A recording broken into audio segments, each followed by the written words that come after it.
नमस्कार दोस्तों, आप सबका स्वागत है आपके चैनल एनसीईआरटी फैंस में। उम्मीद करता हूं कि आप सब लोग अच्छे होंगे और आप लोगों की तैयारी भी अच्छे से चल रही होगी। तो आज का अपना टॉपिक है हिंदी साहित्य का आधुनिक काल और इसके अंतर्गत जो है छायावाद का टॉपिक है।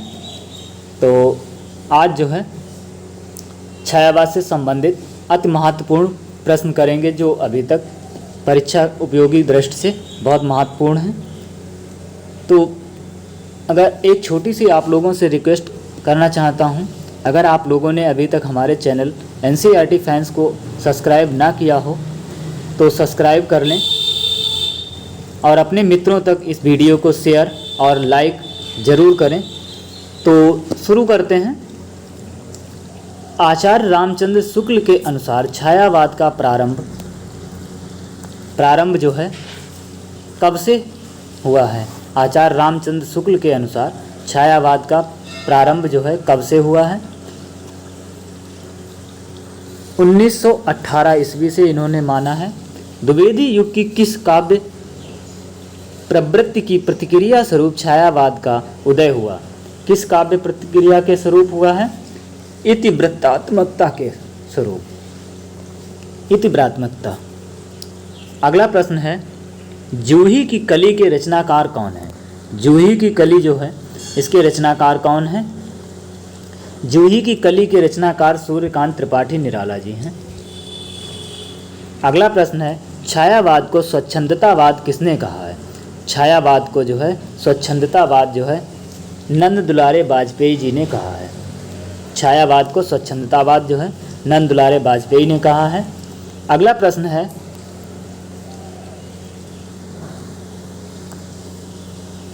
जब वेदना के आधार पर स्वानुभूतिमयी अभिव्यक्ति होने लगी तब में उसे छायावाद के नाम से अभिहित किया गया। छायावाद की यह परिभाषा किसने दी है? तो यह परिभाषा जो है जयशंकर प्रसाद ने दी है, कविवर जयशंकर प्रसाद ने दी है। अगला प्रश्न है, पंत को किस कृति पर ज्ञानपीठ पुरस्कार प्रदान किया गया? पंत जी जो हैं सुमित्रानंदन पंत को ज्ञानपीठ पुरस्कार जो है किस कृति के लिए दिया गया है? तो चिदंबरा के लिए उन्हें जो है ज्ञानपीठ पुरस्कार दिया गया है। प्रकृति के सुकुमार कवि किसे कहा जाता है? प्रकृति का सुकुमार कवि जो है किसे कहा जाता है? सुमित्रानंदन पंत जी को प्रकृति का सुकुमार कवि कहा जाता है। अगला प्रश्न है, छायावादी काव्य की अंतिम सीमा क्या है? छायावादी काव्य की अंतिम सीमा जो है क्या है?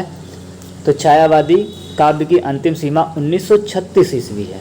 अगला प्रश्न है, निम्नलिखित में से कौन सी एक छायावाद की विशेषता नहीं है?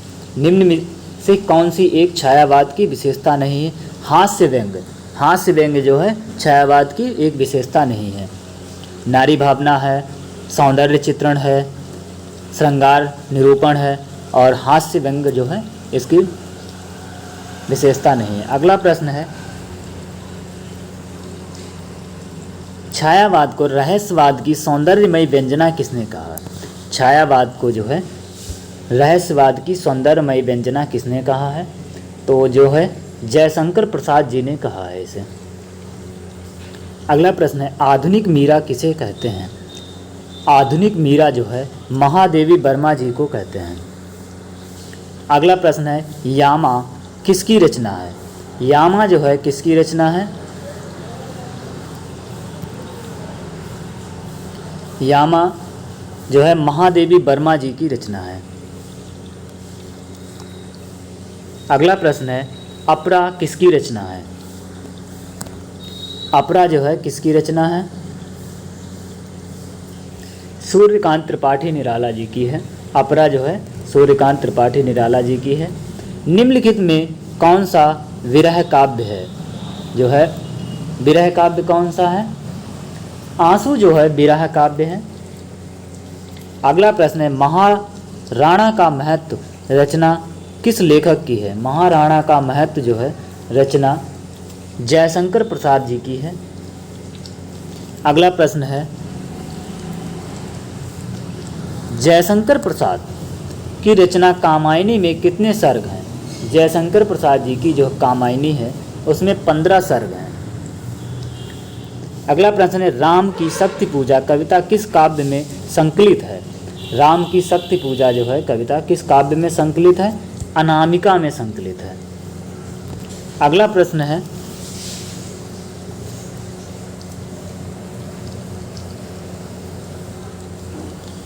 मतवाला पत्र का संपादन कार्य किसने किया? मतवाला जो है पत्र, उसका संपादन कार्य किसने किया है? तो सूर्यकांत त्रिपाठी निराला जी ने किया है। अगला प्रश्न है, पंचवटी कविता के रचनाकार कौन है? पंचवटी कविता के रचनाकार जो है कौन है? मैथिली शरण गुप्त जी हैं पंचवटी कविता के रचनाकार। अगला प्रश्न है, निम्न में से कौन सी कविता निराला की नहीं है? इनमें से कौन सी कविता जो है निराला की नहीं है? द्रुत झरो जगत के जीर्ण, यह जो कविता है निराला की नहीं है। अगला प्रश्न है, मधुबाला रचना के लेखक कौन है? मधुबाला जो है हरिवंश राय बच्चन की है। यह मदिरा पे व्यंग्यात्मक है।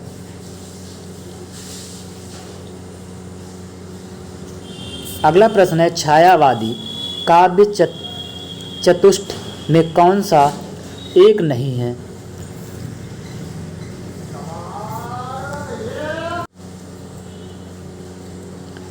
छायावादी काव्य चतुष्ट में कौन सा एक नहीं है? तो इसमें से जो है माखनलाल चतुर्वेदी नहीं है।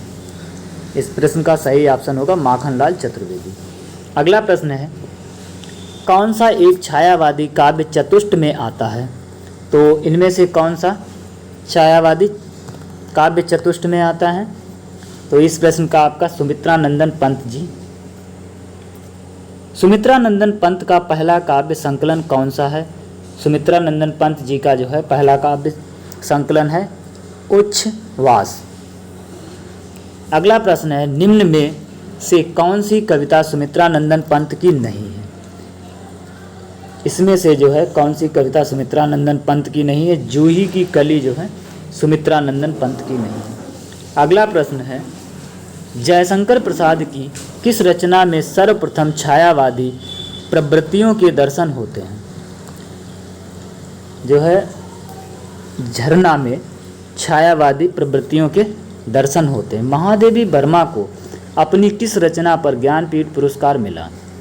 तो महादेवी वर्मा की जो कौन सी है, यामा। यामा जो है इस पे उन्हें ज्ञानपीठ पुरस्कार मिला। छायावाद के किस कवि को शब्द शिल्पी कहा गया है? छायावाद के किस कवि को शब्द शिल्पी कहा गया है? तो ये जो है सुमित्रा नंदन पंत जी को कहा गया है। अगला प्रश्न है, निराला एक आत्महंता आस्था के रचनाकार कौन है? इसके रचनाकार जो हैं दूधनाथ सिंह जी हैं। इसके रचनाकार जो हैं दूधनाथ सिंह जी हैं। अगला प्रश्न है,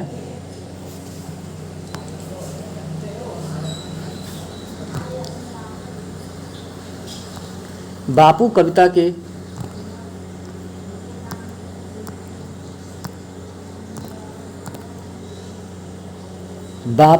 के रचयिता कौन है? तो बापू कविता के रचयिता जो है सिया राम शरण गुप्त जी हैं। सिया राम शरण गुप्त जी हैं। अगला प्रश्न है, सम्राट अष्टम एडवर्ड के प्रति कविता के रचनाकार कौन है? सम्राट अष्टम एडवर्ड के प्रति कविता के रचनाकार कौन है? तो यह जो है सूर्यकांत त्रिपाठी निराला जी हैं इस कविता के रचनाकार। हम बिस पाई जन्म के रचना के रचयिताकार कौन है? इसके रचनाकार जो हैं बालकृष्ण शास्त्री जी हैं। तो आज के लिए इतना ही। वीडियो अगर अच्छा लगा हो तो वीडियो को लाइक और अपने मित्रों तक शेयर जरूर करें। नेक्स्ट टॉपिक होगा प्रगतिवाद। तो आज यहीं तक।